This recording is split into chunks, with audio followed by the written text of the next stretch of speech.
रात के करीबन 12 बजे के आसपास मुंबई के वर्सोवा बीच से शेट्टी साइकिल चलाते हुए अपने घर लौट रहा था।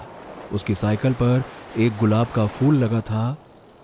शेट्टी रोज पूरी रात अपनी साइकिल पर ही चाय और सिगरेट की दुकान चलाता था, लेकिन आज शेट्टी काफी खुश था क्योंकि उसका सारा माल बहुत जल्दी बिक गया था। दरअसल आज वैलेंटाइन डे था और आज के दिन नौजवान लड़के लड़कियां मुंबई की सड़कों पर प्यार का इजहार करने निकले थे। ला ला ला ला ला ला ला डा डा डा डा डा ला ला ला ला प्यार करने वालों ऐसे ही प्यार करते रहो। अयो, आज तो हमको बड़ा मजा आ गया। सारा माल 12 बजे से पहले ही बिक गया। चलो, कम से कम रोज डे के दिन तो अपनी बीवी को गुलाब गिफ्ट करूंगा, वो बहुत खुश हो जाएगी। रोज रात को साइकिल पे अपनी ये चलती फिरती दुकान लेके निकल जाता हूँ। अपने बीवी बच्चों को कहाँ ही टाइम दे पाता हूँ। इस पेट के लिए क्या क्या नहीं करना पड़ता। आज तो भाई वैलेंटाइन डे मनाने वालों की जय हो। अब आज तो बड़ा मजा आ गया।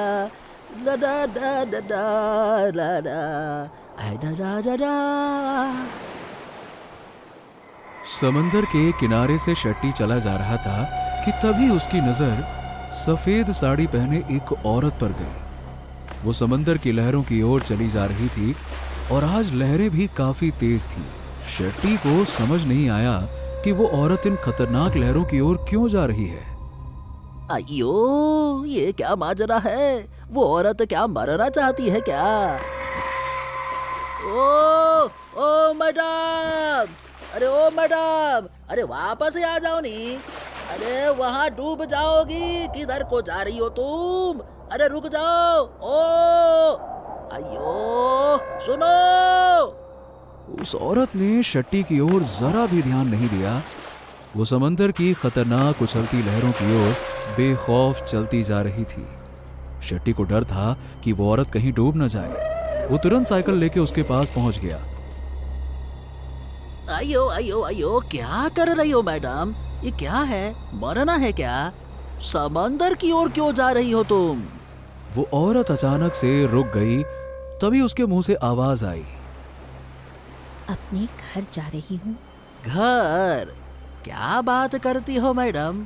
दरिया में कौन रहता है? लाओ लाओ लाओ, आप अपना हाथ दो हमको और चलो निकलो यहाँ से, वरना डूब के मर जाओगी। चलो आ जाओ आ जाओ। वो औरत धीरे से शेट्टी की ओर मुड़ी। शेट्टी उसका चेहरा देखकर डर गया। उसकी आंखें लाल थी। अचानक से उसके हाथों से लंबे नाखून निकले और वो गुर्राते हुए शेट्टी की ओर कूद पड़ी। मुझे मेरे घर जाने से रोकने वाला तू कौन होता है? उस औरत ने शेट्टी को कस के पकड़ लिया और पूरी ताकत के साथ उसे समंदर के अंदर लेके चली गई। उस औरत में गजब की शक्ति थी और कुछ ही पलों में पानी के अंदर शेट्टी की सांसें उससे हमेशा हमेशा के लिए जुदा हो गई। उसी समय रेत में धंसे एक म्यूजिकल बॉक्स से एक प्यार भरी धुन बजने लगी। अयो दोस्तों, मैंने सोचा था कि रोज डे की रात अपनी बीवी को गुलाब देकर खुश कर दूंगा, पर आज तो मेरा ही झींगा फ्राई हो गया। मैं तो जा रहा हूँ, मगर आप वीडियो को पूरा देखना और भूतनाशक पार्टी को सब्सक्राइब याद से कर देना। ओके, अलविदा दोस्तों, एंड हैप्पी वैलेंटाइन मंथ। आइयो। मुंबई के आराम नगर से दीपक नाम का एक लड़का बाहर निकला। आराम नगर मुंबई का वो इलाका है जहां हर समय किसी न किसी फिल्म या टीवी सीरियल का ऑडिशन चल रहा होता है। यहां रोज हजारों एक्टर्स अपनी किस्मत आजमाने आते हैं और दीपक भी उनमें से एक था। वो पिछले 9 सालों से यहां स्ट्रगल कर रहा था। वो जब मुंबई में एक्टर बनने आया था तब 24 साल का था और अब 33 का हो चुका था, पर अब भी उसका स्ट्रगल जारी ही है। चलो, एक और ऑडिशन खत्म हुआ। हे भगवान, इन 9 सालों में सैकड़ों ऑडिशन दे चुका हूं। पहले तो कम से कम साइड एक्टर का रोल मिल भी जाता था, पर इस साल तो लगता है वो भी नहीं मिलेगा। पता नहीं इस महीने दाल रोटी कैसे पार लगेगी। चलो, गणपति बप्पा मोरया, नैया पार लगाओ भैया। चलो थोड़ी देर बीच पे जाके बैठता हूँ, जो होगा देखा जाएगा अब। हाँ नहीं तो ऑडिशन रिजेक्शन यही चलता है लाइफ में। दीपक को ऑडिशन में रिजेक्ट होने की जैसे आदत हो चुकी थी। वो वर्सोवा बीच की ओर निकल गया। दीपक वहां ढलती हुई शाम का नजारा ले रहा था, तभी उसका फोन बजा। फोन उसके दोस्त रोहित का था। अरे यार, अब ये रोहित क्यों फोन कर रहा है? अरे हेलो। हाँ रोहित, हाँ बोल भाई, क्या बात है, कैसा है तू? अरे यार मैं तो ठीक हूँ दीपक, लेकिन देखना यार, अब तुझे तो पता है वैलेंटाइन मंथ चल रहा है और मेरे पास पैसे नहीं है यार। यार दीपक, तूने 2 महीने पहले जो 1000 रुपये उधार लिए थे ना, यार भाई प्लीज़ वो लौटा देना यार। कल गर्लफ्रेंड को बाहर लेके जा रहा हूँ, बहुत खर्चा होगा भाई, मेरे पास भी पैसे नहीं है। भाई सुन ना, बड़ी मुश्किल से एक गर्लफ्रेंड बनी है, प्लीज़ दे दे यार, प्लीज़ प्लीज़, मना मत करना। पैसों की बात सुनते ही दीपक झुंझला गया। अरे भाई, इस महीने का मैं रेंट भी नहीं दे पाया हूँ यार, कहाँ से पैसे दूँ? बिल्कुल पैसे नहीं है मेरे पास। एक तो काम नहीं मिल रहा, साइड रोल नहीं मिल रहा, ऑडिशन क्रैक नहीं हो रहा, तुझे पैसे चाहिए। भाई देख, थोड़ा सा टाइम मुझे दे, मैं अगले महीने आते ही तेरे पैसे लौटा दूंगा, बस बात खत्म। ये कहकर दीपक ने फोन काट दिया। अरे साला, जिसको देखो उसको ही पैसे चाहिए। वैलेंटाइन मंथ है, मुश्किल से गर्लफ्रेंड बनी है। यहाँ तो पूरा मैदान ही खाली है। अरे पता नहीं, कोई लड़की मुझे भाव ही नहीं देती है। कितने साल से सिंगल खाली हूं, क्या भूलूं मैं। तभी दीपक की नजर रेत में धंसे एक छोटे से चौकोर बक्से पे गई। पास में ही एक साइकिल खड़ी थी। उस चौकोर बक्से में एक चाबी लगी हुई थी। दीपक ने उसे बाहर निकाला। हैं? ये क्या है? देखने में तो बड़ा सुंदर है। दीपक ने चाबी घुमाया। चाबी घुमाते ही उस बक्से में से एक प्यारी सी रोमांटिक धुन बजने लगी। अरे वाह यार, ये तो कोई म्यूजिकल बॉक्स है। पता नहीं यहां किसने छोड़ दिया या फिर किसी का छूट गया, लेकिन धुन बड़ी मस्त है। वाह, आहा। दीपक ने आसपास देखा, लेकिन वहां कोई नहीं था। खैर, अब दिखाई तो कोई दे नहीं रहा है। हाँ, जब कोई दिख नहीं रहा है तो ये मेरा हो गया, क्योंकि मुझे मिला है। चलो, मैं इसे रख लेता हूं। शाम ढल चुकी थी और दीपक वो म्यूजिकल बॉक्स लेके वहां से निकल गया। आधी रात होने वाली थी। दीपक अपने छोटे से कमरे में सो रहा था। चारों तरफ रात का सन्नाटा पसरा हुआ था। तभी टेबल पर रखा वो म्यूजिकल बॉक्स अपने आप बजने लगा। दीपक की नींद टूट गई। हैं? अरे इसको क्या हो गया? दीपक ने वो म्यूजिकल बॉक्स उठाया और उसे बंद कर दिया और वापस सो गया। पर थोड़ी ही देर बाद वो म्यूजिकल बॉक्स फिर से बजने लगा और अब दीपक को हल्का सा गुस्सा आ गया। अरे सो जा भाई, क्यों मेरी नींद खराब कर रहा है? सो जाना। टनन टनन टनन टनन टनन, दिमाग खराब कर दिया। और वो म्यूजिकल बॉक्स अपने आप बंद हो गया। थैंक यू, अब सो जा तू भी। पर वो म्यूजिकल बॉक्स भला कहां मानने वाला था। वो फिर से बजने लगा।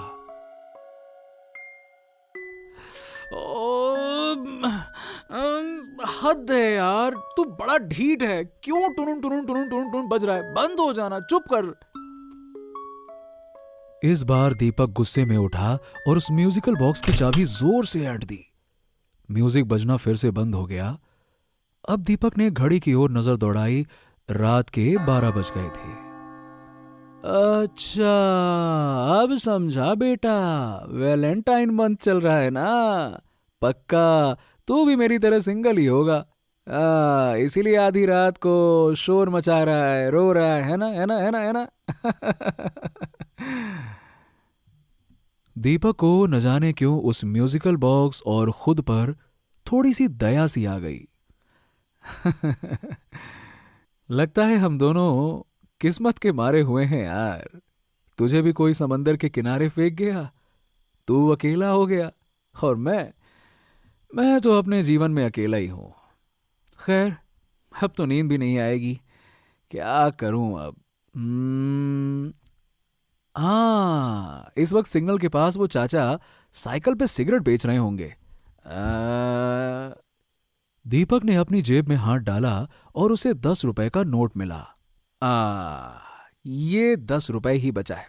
चल, एक काम करते हैं, एक मस्त सिगरेट पीते हैं छल्ले बनाते हुए, और कल का कल देखा जाएगा। दुनिया के गम भुला धुएं के छल्ले में, चल चल मेरे भाई सिगरेट पिए मजे में। दीपक बीच की ओर निकल गया। दीपक ने सिगरेट खरीद ली और उसे सुलगा कर सड़क पर टहलने लगा। तभी उसे किसी की आवाज आई। Excuse me. दीपक पीछे मुड़कर देखता है। वो आवाज एक खूबसूरत जवान लड़की की थी। वो दीपक से फिर से बोलती है, आपके पास लाइटर या माचिस है? दीपक उस खूबसूरत लड़की को बस निहारते रह जाता है। मैंने पूछा, आपके पास लाइटर या माचिस है? दीपक एकदम से होश में आता है। क्या लाइटर? अरे हाँ हाँ, है ना, ये रहा। हाँ। दीपक ने लाइटर उस लड़की को दे दिया और उस लड़की ने भी अपने लिए एक सिगरेट जला ली।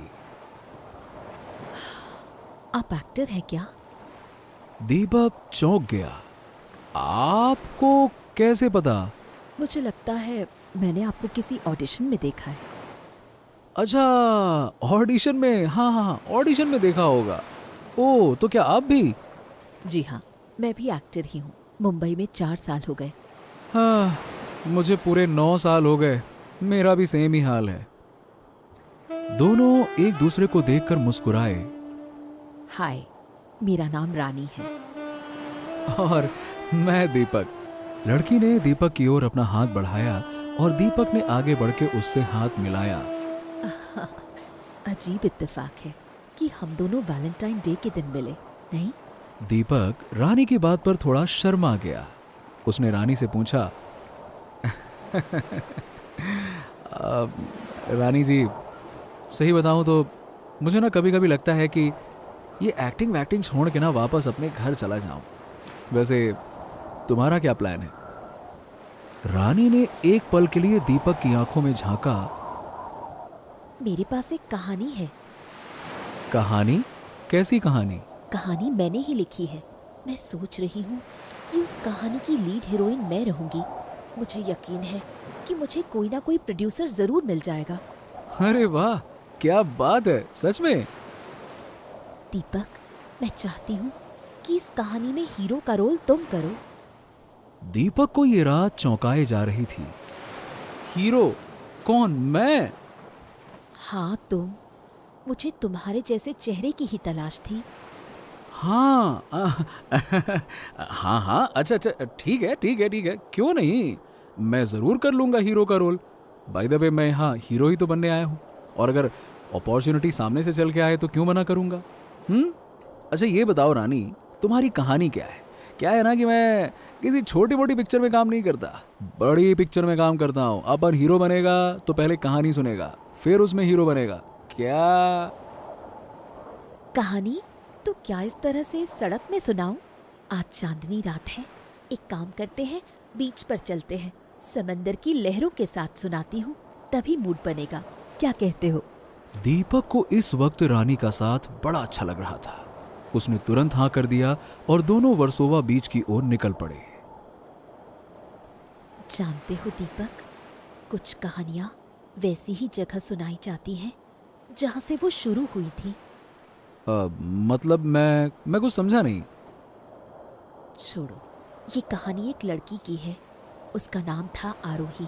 एक छोटे से शहर से मुंबई आई थी एक्टर बनने का सपना लेकर। रोज ऑडिशंस और रोज रिजेक्शंस। कभी उसे कोई रोल मिलता तो कभी कभी एडजस्टमेंट का इशारा। पर आरोही ने सब झेला, क्योंकि उसे यकीन था कि एक दिन उसका वक्त आएगा।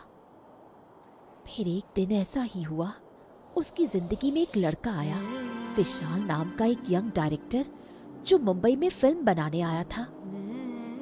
इत्तेफाक से वैलेंटाइन डे के दिन ही दोनों मिले और दोनों में प्यार हो गया। आरोही, तू देखना, जब कभी भी मैं अपनी पहली पिक्चर बनाऊंगा ना, तो हीरोइन तो तुझे ही लूंगा और फिर तुम एक बहुत बड़ी स्टार बनोगी। तुम्हारे नाम के ना अनाउंसमेंट हुआ करेंगे, बड़े बड़े पोस्टर लगेंगे, लोग कहेंगे ये आ रही है बॉलीवुड की बड़ी एक्ट्रेस हीरोइन आरोही। क्यों, क्या कहती हो? जानते हो विशाल, मुझे खुद पर उतना विश्वास नहीं है जितना तुम पर है। विशाल ने आरोही को पहला गिफ्ट दिया, एक म्यूजिकल बॉक्स। उसमें से एक प्यारी सी धुन निकलती थी, हम उस पर एक गाना भी बनाएंगे। म्यूजिकल बॉक्स का नाम सुनते ही दीपक एकदम से चौंक गया। वो रानी को आज शाम इसी बीच पर मिले म्यूजिकल बॉक्स के बारे में बताना तो चाह रहा था, पर रानी ने उसे बोलने का मौका ही नहीं दिया। रानी लगातार कहानी कहती गई। एक दिन विशाल को ब्रेक मिला। उसकी पहली फिल्म में एक बड़े प्रोड्यूसर की बेटी लॉन्च होने वाली थी। आरोही का पत्ता कट गया। इधर उस विशाल का आरोही को हीरोइन बनाने का वादा टूटा और इधर उस बेचारी आरोही का दिल। पर आरोही ने उसे माफ कर दिया, क्योंकि वो जानती थी बेचारा विशाल भी हालात के सामने मजबूर था। दोनों के बीच प्यार बचा रहा और रिश्ता चलता रहा। और फिर विशाल की पहली पिक्चर हिट हो गई। फिर अवार्ड्स, इंटरव्यूज, शोहरत और पैसा। वो अब एक अमीर और फेमस डायरेक्टर बन गया था। दीपक ने रानी को टोकते हुए कहा, और उसके बाद वो लड़का बदल गया और उसने आरोही को छोड़ दिया, राइट? रानी ने दीपक को घूरते हुए कहा, दीपक, ये कहानी होगी तो कौन पिक्चर देखेगा? ये सब लड़के का लड़की को छोड़ देना, ये सब तो बहुत पुराना हो गया है। ओ अच्छा, सॉरी, प्लीज तुम आगे सुनाओ, आगे बताओ। फिर एक दिन उस विशाल ने अपना वादा निभाया। उसने अपनी अगली फिल्म में आरोही को हीरोइन लेने का फैसला किया। अरे वाह, ये तो अच्छा मोड़ दिया तुमने कहानी को। वाह यार, तुम तो एक अच्छी राइटर निकली। ये कहानी मैंने कहाँ लिखी? ओह, तो फिर किसने लिखी? वक्त ने। क्या मतलब? आगे सुनो। वो पिक्चर बनी और रिलीज हुई। विशाल ने अपना वादा पूरा कर दिया और आरोही का हीरोइन बनने का सपना भी पूरा हो गया। पर उस पिक्चर को देखने कोई नहीं आया। ऐसा लगा कि पिक्चर फ्लॉप होगी और प्रोड्यूसर का पैसा भी डूबेगा और साथ में उस यंग डायरेक्टर का करियर भी। विशाल ने आरोही को आधी रात को वर्सोवा बीच पर बुलाया। उस दिन वैलेंटाइन डे था। दोनों के बीच पहले थोड़ी देर प्यार भरी बातें हुई और दोनों ने वहीं समंदर के किनारे ड्रिंक भी किया। और फिर क्या? रानी अचानक से उठकर चलने लगी। दीपक भी उसके साथ साथ चलने लगा। दोनों थोड़ी देर चुप रहे और थोड़ी देर के बाद रानी फिर से बोलने लगी। फिर अचानक से आरोही को चक्कर आया और वो बेहोश हो गई। विशाल ने आरोही के ड्रिंक में बेहोशी की दवा मिला दी थी। उसके बाद उसने आरोही को समंदर में छोड़ दिया। वहीं डूबकर मर गई। मीडिया ने इस खबर को खूब उछाला। इस फिल्म की पब्लिसिटी हो गई। फिल्म की लीड हीरोइन ने सुसाइड जो कर लिया था। अचानक से लोग इस फिल्म को देखने आने लगे। फिल्म हिट हो गई। प्रोड्यूसर भी खुश, डायरेक्टर भी खुश। मगर आरोही, उसका क्या? इस समय वर्सोवा बीच पर सिर्फ समंदर की लहरें सुनाई दे रही थीं। थोड़ी देर सब कुछ शांत रहा और तभी पीछे से उसी म्यूजिकल बॉक्स की धुन बजने लगी।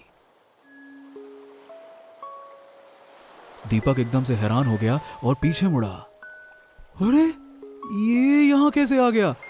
इसे तो मैं अपने घर ले गया था। फिर ये यहां? दीपक तुरंत मुड़ के रानी की ओर देखा, पर वहां रानी नहीं थी। दीपक ने चारों ओर नजर दौड़ाई, दूर दूर तक कोई नहीं था।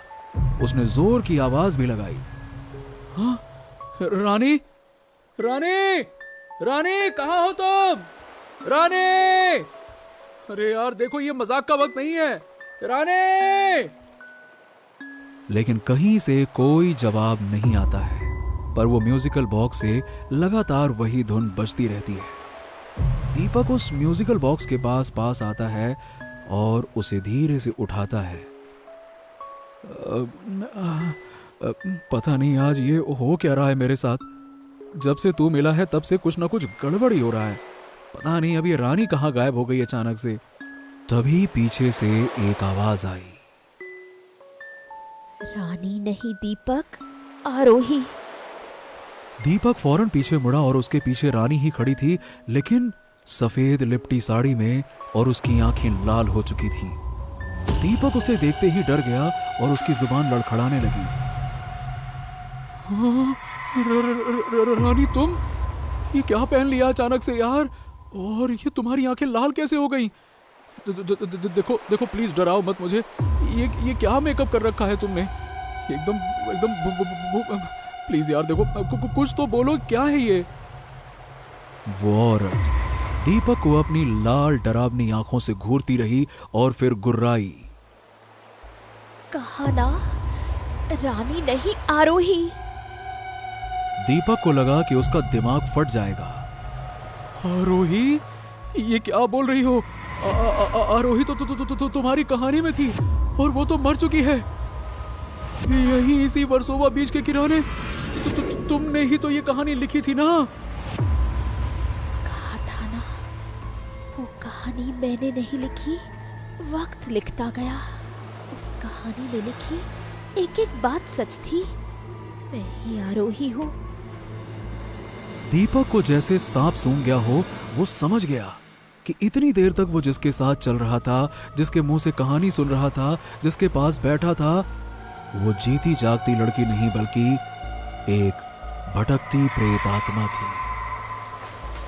दीपक तुरंत वहां से भागने के लिए दौड़ा।